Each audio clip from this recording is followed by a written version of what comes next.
Dengan penuh kecewa dan rasa sakit hati, AS keluar dari ruangan bosnya tersebut dengan tangan kosong serta penuh amarah. Dia merasa tidak terima atas apa yang sudah dikatakan oleh bosnya kepada dia. Dia merasa kalau dia sudah dipermainkan dan harga dirinya diinjak-injak. Baginya tindakan bosnya itu sudah kelewatan. Dan dengan segala rasa kecewanya, dia kemudian meluapkan amarahnya tersebut kepada teman-temannya yang tengah bekerja. Halo Sobat Pena, apa kabar hari ini? Assalamualaikum warahmatullahi wabarakatuh. Hari ini kita akan kembali membahas kejadian-kejadian mengerikan, kisah nyata yang terjadi di muka bumi ini. Kisah kali ini datang dari Medan, Sumatera Utara, di mana ada seorang bos car wash atau kalau di Medan lebih dikenal dengan dosmir, dieksekusi oleh karyawannya sendiri lantaran para karyawan ini merasa sakit hati atas ucapan dan perlakuan yang dilakukan oleh bosnya. Eksekusi ini dilakukan oleh 6 orang karyawan dan 5 diantaranya masih merupakan anak di bawah umur. Siapakah otak dari aksi eksekusi ini? Apakah yang paling tua di kelompok tersebut atau justru salah satu anak di bawah umur di dalam kelompok tersebut? Nah, mari sama-sama kita kupas tuntas cerita ini secara lengkap langsung saja di Kata Pena.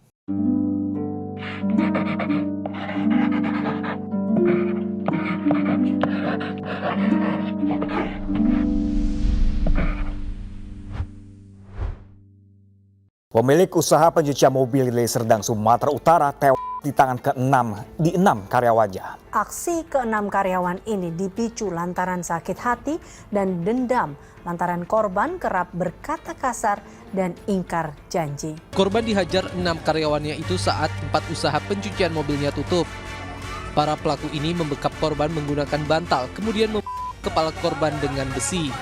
Sebelum kita mulai ceritanya, jangan lupa untuk subscribe channel ini dan bagikan video ini ke teman-teman kalian atau ke grup WhatsApp keluarga kalian supaya semuanya tahu kalau ada cerita seserem ini. Jadi ceritanya gini sobat.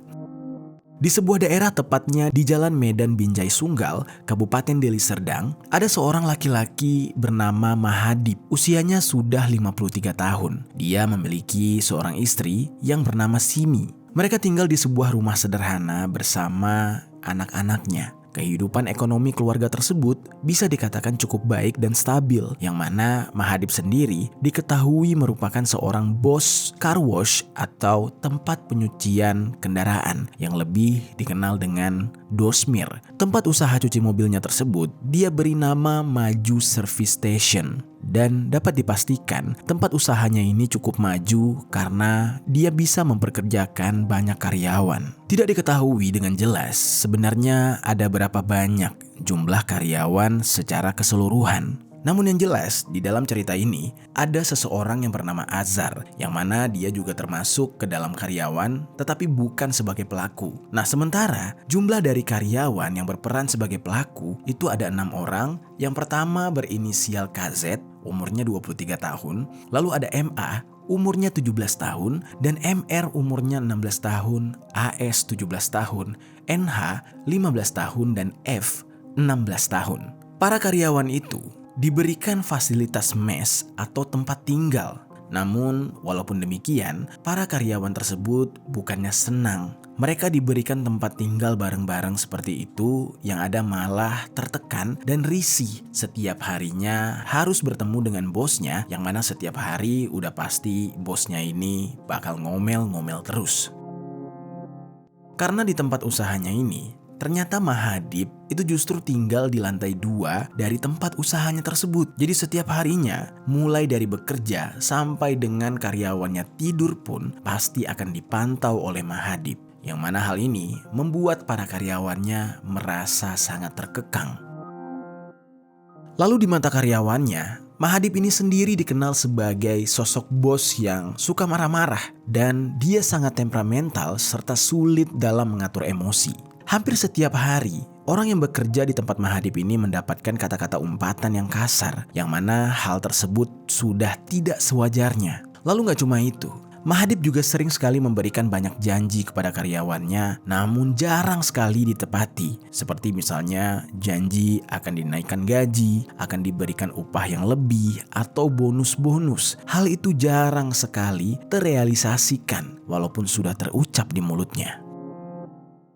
Lalu singkat cerita, pernah di suatu waktu ada seorang karyawan yang berinisial AS tiba-tiba membutuhkan uang untuk memenuhi keperluan mendesak. Saat itu gaji yang didapatkan oleh AS ternyata tidak mencukupi kebutuhannya. Karena merasa bingung harus mencari uang tambahan dari mana, makanya AS ini mencoba memberanikan diri untuk meminjam uang kepada bosnya di tempat dia bekerja tersebut. Sebenarnya AS ini sudah firasat dan dia sudah tahu kalau bosnya ini pasti nggak akan memberikan pinjaman begitu saja. Udah pasti bosnya akan ngomel-ngomel terlebih dahulu dan dia pasti akan menerima kata-kata umpatan yang akan merendahkan harga dirinya. Namun di saat itu karena sudah kepepet, ya mau nggak mau dia harus mencoba. Makanya dia mempersiapkan mental, lalu setelah mantap hatinya, AS mendatangi bosnya tersebut yang bernama Mahadib.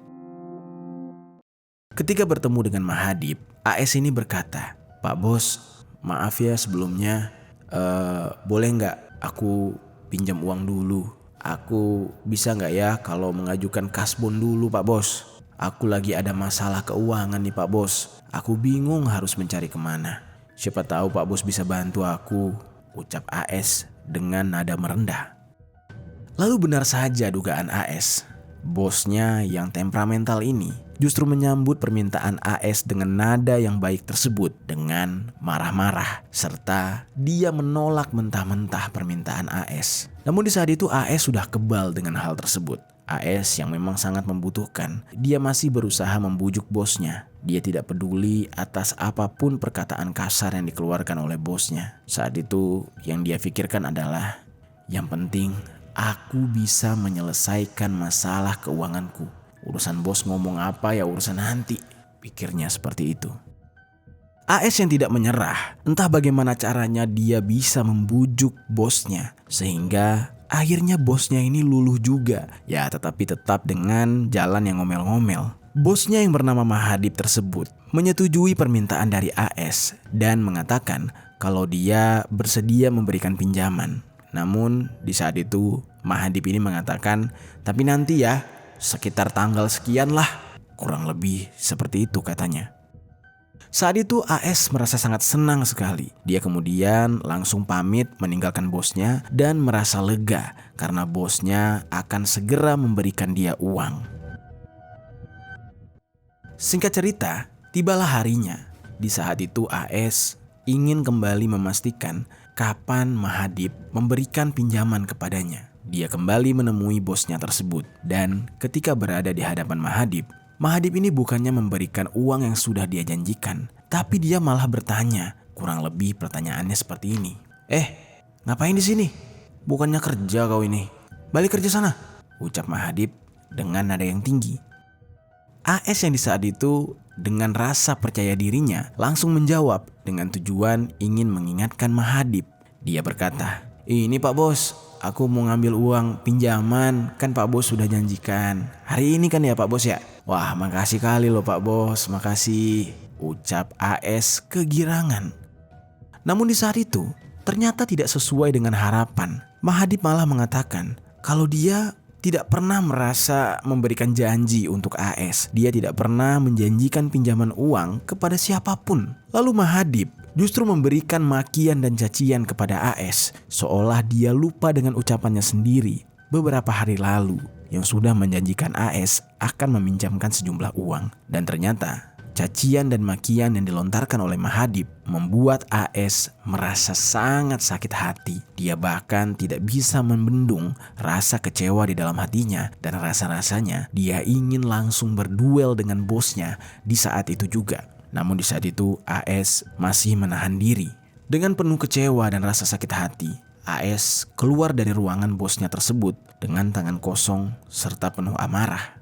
Dia merasa tidak terima atas apa yang sudah dikatakan oleh bosnya kepada dia. Dia merasa kalau dia sudah dipermainkan dan harga dirinya diinjak-injak. Baginya tindakan bosnya itu sudah kelewatan. Dan dengan segala rasa kecewanya, dia kemudian meluapkan amarahnya tersebut kepada teman-temannya yang tengah bekerja. Di saat itu dia meluapkan amarahnya di hadapan teman-temannya yang berinisial KZ, MA, NH, MR, dan juga F. Pada saat itu, AS mengatakan kurang lebih seperti ini. "Ah, sialan lah, gak jelas. Bisa-bisanya aku dibohongi. Memang gak jelas bujang itu," ucapnya sambil marah-marah. Mendengar hal itu, teman-temannya menyahuti dengan bertanya, kenapa kau ini? Baru datang udah marah-marah aja. Kenapa ini? Ceritalah, Cak, cerita dulu. Lalu AS langsung menceritakan apa yang dia alami ke teman-temannya. "Iya, Le, aku kesal kali lah ini. Dibohongi sama Mahadip ini. Masa iya? Aku mau minjem uang. Terus kemarin dia udah setuju mau minjemin aku uang. Harusnya hari ini aku ambil tuh uang. Tapi malah pura-pura lupa dia. Gak dikasihnya aku uang sepeser pun. Yang ada dicaci makinya aku. Memang gila orang itu. Gak punya hati. Bisanya cuma marah-marah aja," ucapnya sambil mencurahkan isi hatinya yang kecewa kepada teman-temannya. Lalu mendengar perkataan dari AS, salah satu dari teman yang sedang bekerja tiba-tiba berkata, "Lah, kan memang gitu biasanya. Kayak yang baru tahu aja kau ini. Kita aja yang ada di sini udah pernah beberapa kali kan dibohongi. Kita semua udah pernah ngerasain hal yang sama. Setiap hari kita hanya makan hati, kebal sama makian dia. Emanglah Mahadip itu, gak jelas memang." Lalu salah satu teman yang lainnya kemudian berkata, "Sama, Wak. Aku juga sakit hati kali lah sama dia.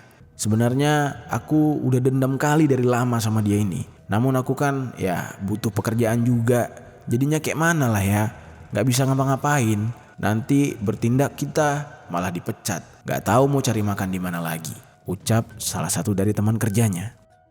Mendengar ungkapan dari teman-teman kerjanya itu, tiba-tiba terlintas di benak AS untuk melakukan aksi jahat karena mereka semua para pekerja memiliki dendam tersendiri kepada bosnya yang bernama Mahadip. Di saat itu, AS mengajak teman-temannya untuk melakukan tindakan balas dendam demi memberikan pelajaran kepada Mahadip. AS di saat itu berkata, "Kalau kita semua udah sama-sama merasakan sakit hati, kenapa gak kita balas aja si kawan ini?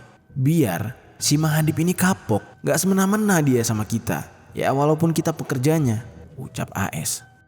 Lalu salah satu temannya menjawab, "Ya pengen aja sih ngasih pelajaran anak ini. Tapi ya gimana? Lagian ngeri juga panjang nanti takutnya."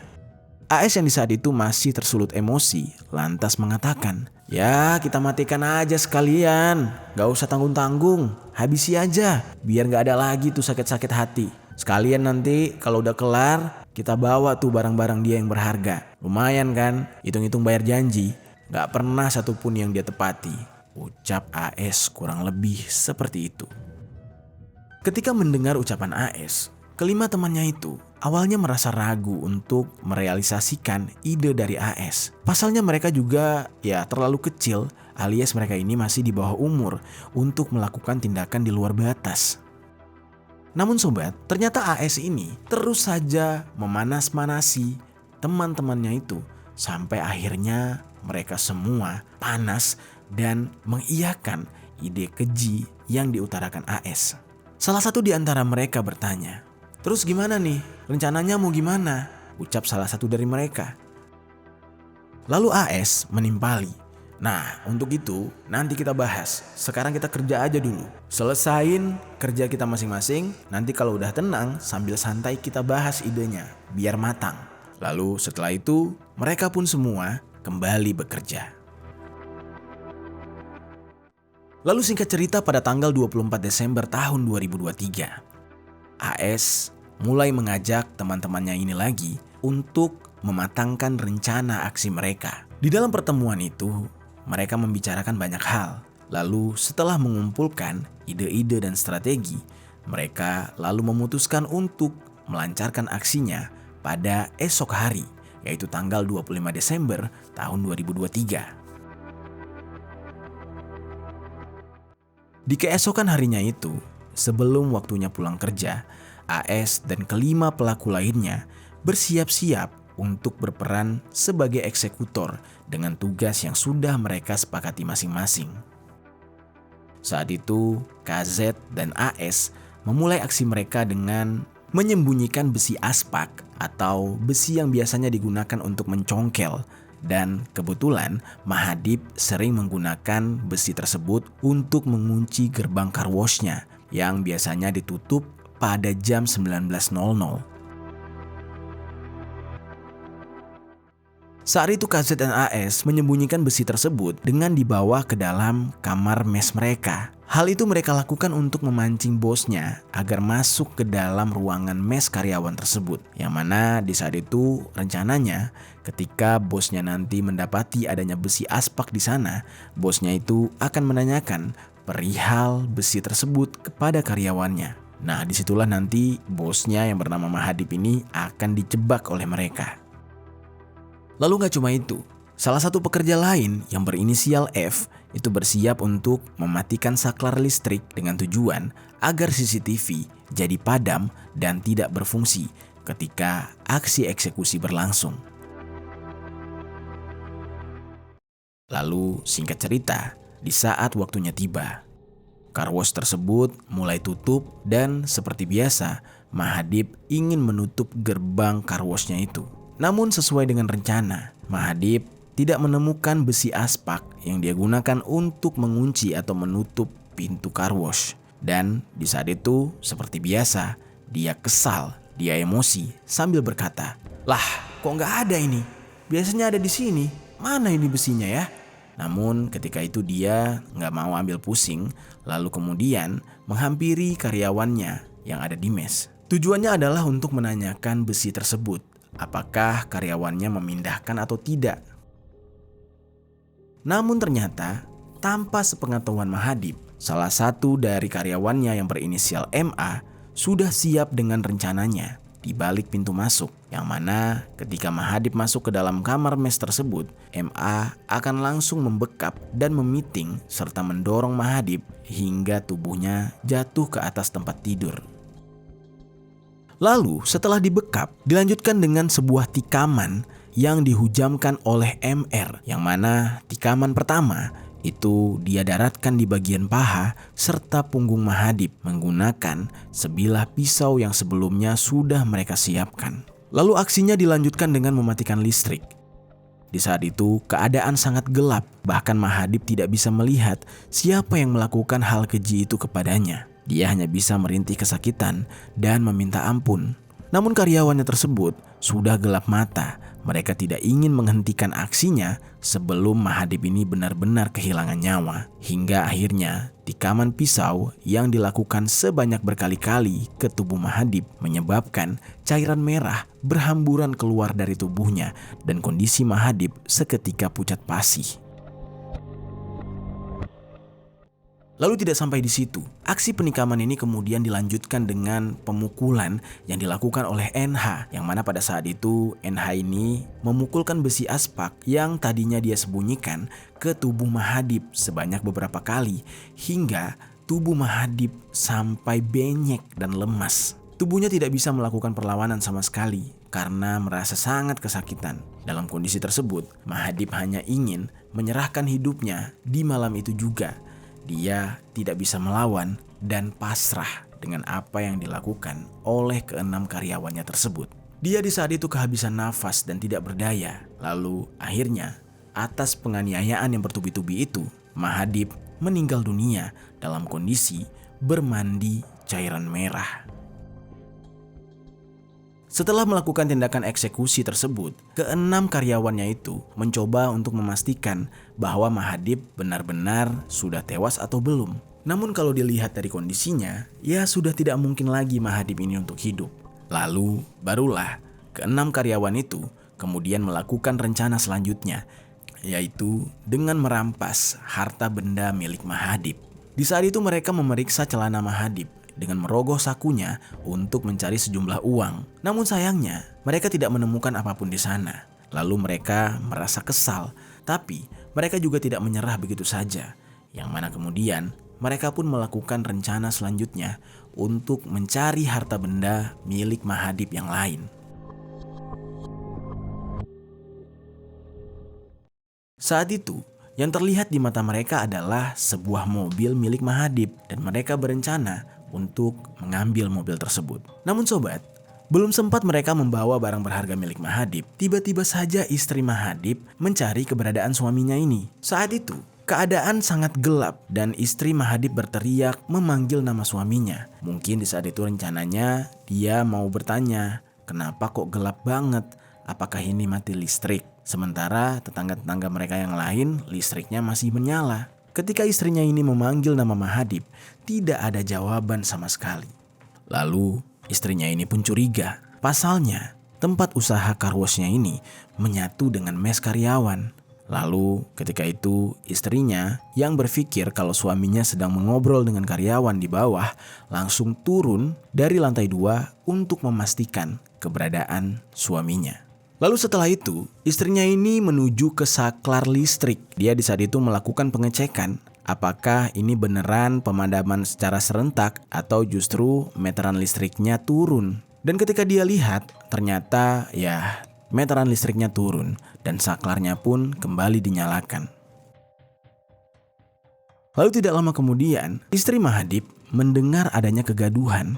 Istrinya ini lantas merasa curiga. Dia mempercepat langkahnya untuk mencari sumber kegaduhan tersebut. Lalu di saat listrik dan lampu mulai menyala, betapa kagetnya istri Mahadip menyaksikan para karyawannya sudah berlumuran cairan merah. Dan ketika melihat ke sekeliling, dia melihat ada jasad suaminya yang tergeletak berlumuran cairan merah di ruangan karyawan. Langsung istrinya ini berteriak sejadi-jadinya dan menangis tidak karuan. Saat itu dia memanggil anaknya untuk segera datang dengan berkata, "Tolong, tolong, ya ampun apa yang kalian lakukan sama suami saya? Weh, apa yang kalian lakukan ini?" ucap sang istri.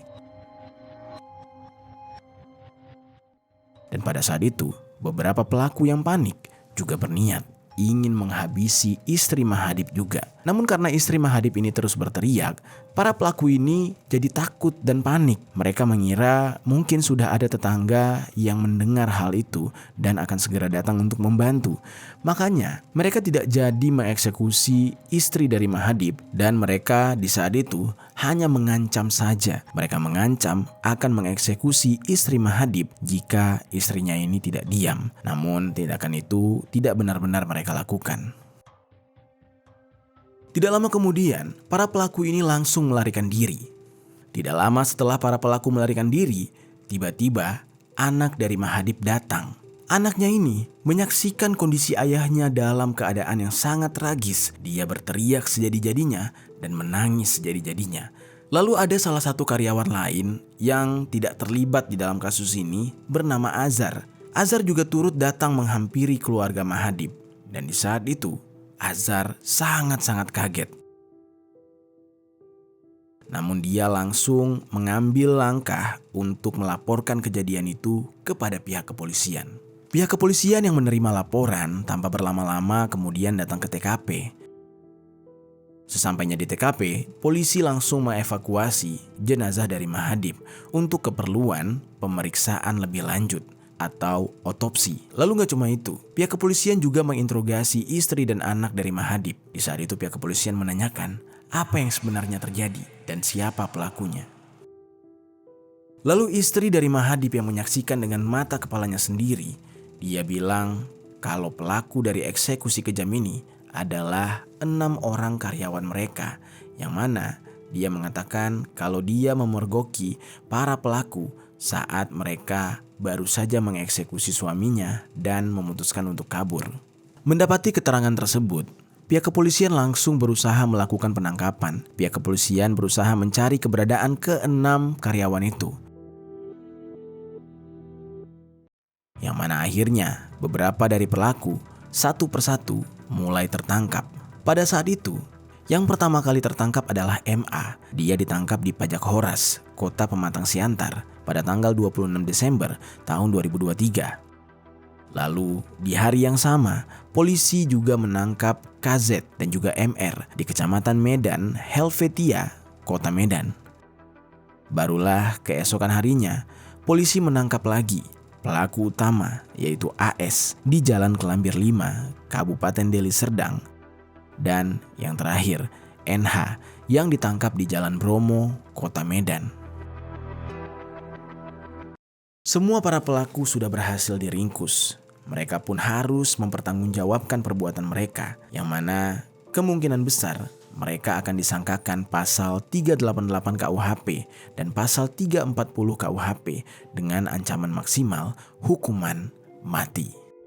Lalu sementara itu, jasad dari Mahadip langsung dipulangkan ke keluarganya. Keluarganya pun memakamkan Mahadip tidak jauh dari tempat tinggal mereka. Itu dia sobat, kisah yang dialami oleh Mahadip. Semua ini berawal dari cara Mahadip memperlakukan para karyawannya sehingga karyawannya menjadi sakit hati dan akhirnya malah menjadi bumerang bagi Mahadip sendiri. Apa pelajaran yang bisa kita ambil dari kisah ini?